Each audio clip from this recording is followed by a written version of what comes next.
স্ত্রীর মাসিক শেষ কিন্তু ফরজ গোসলের আগে স্বামীর সাথে সহবাস করলে কী গুনাহ হবে, ফলে এর কাফারা কী এবং তাকে আল্লাহ রাসূল সাল্লাল্লাহু আলাইহি ওয়াসাল্লাম আনিত দিন অস্বীকার অপরাধ হবে, ফলে করণীয় কী?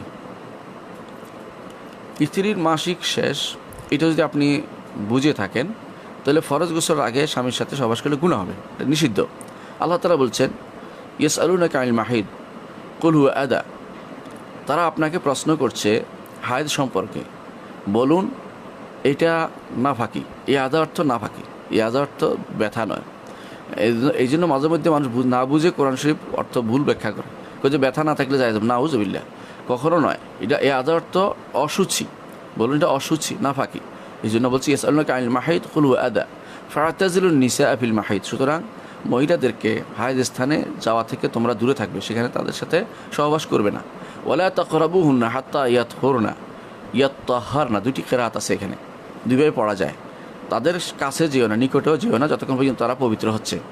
তো ইয়াত্তাহারনা ইয়াত্তাহারনা দুইটা কিরাতের কারণে আবু হানিফা রাহমাতুল্লাহ বলেছেন তার একটি মত হচ্ছে সবার নিকটেই জায়েজ নেই। যদি তিনি বলেছেন এটা যদি কেউ পূর্ণ সময় নিয়ে কোনো স্ত্রী মাসিক শেষ করেছে, অর্থাৎ তার নিকট যেহেতু 10 দিন, তিনি 10 দিন পূর্ণ হওয়ার পরে যদি কোনো তার মাসিক শেষ হয় তাহলে তার কাছে যাওয়া যাবে গোসল ব্যতীত।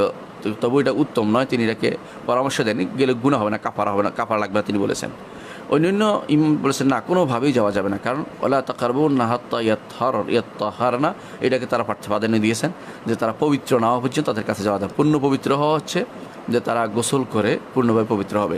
সেই জন্য কেউ স্ত্রীর মাসিক শেষ হলে ফরজ গোসলের আগে স্ত্রীর সহবাস করা তার জন্য জায়েজ হবে না, করলে সে গুনাহগার হবে। তবে কাফারা আসবে কিনা, ইমাম আউজাঈ রাহমাতুল্লাহ আলাইহি এবং কাতাদা ইবনে দিআমা সাদুসি রাহিমাহুল্লাহ, একজন তাবেঈ একজন তাবেঈন, এই দুজন ইমাম তারা বলতেন যে ওইটার উপর কিয়াস করে যে যদি কেউ স্ত্রীর সহবাস করে কি বিধান, স্ত্রীর অর্থাৎ হায়েজ অবস্থায় স্ত্রীর সহবাস কি বিধান, সেখানে স্পষ্টভাবে উল্লেখ আছে সেখানে কাজ দিতে হবে, তাকে সেটার জন্য এক দিনার সদকা করতে হবে, অথবা অর্ধ দিনার সদকা করতে হবে, অথবা রুবুর দিনার সদকা করতে হবে, সুলুস দিনে ভেবে আসছে, বিভিন্ন বর্ণনা আসছে।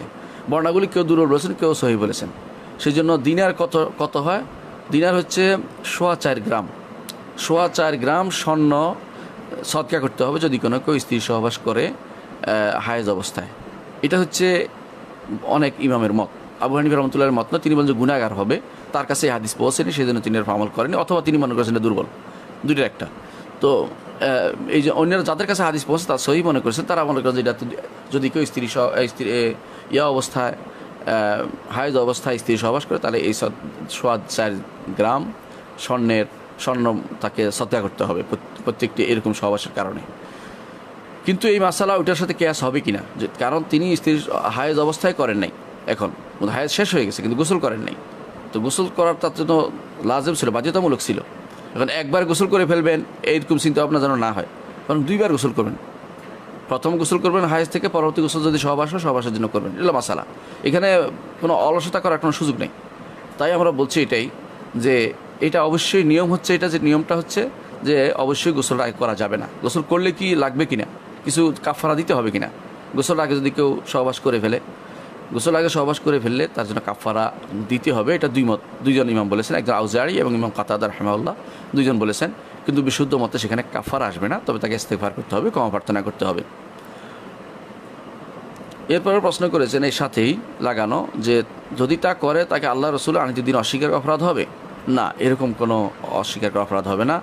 কেন, মানুষ সে অস্বীকার করে অনেক কিছুই করে না, তাবিল করে অপব্যাখ্যা করে অনেক সময়, তাই সে মনে করে যে এখন তো কোনো সমস্যা নাই, এটা তো আমি কেন সে 2বার করবে কেন, মানুষ ব্যাখ্যা করতে থাকে। ব্যাখ্যার কারণে যে যদি কিছু করে কেউ, তাদেরকে তাকফির করা শরীয়তে বৈধ মনে করা হয় না, বরং তাদেরকে ভুল আছে যে সংশোধন করে দিতে হবে।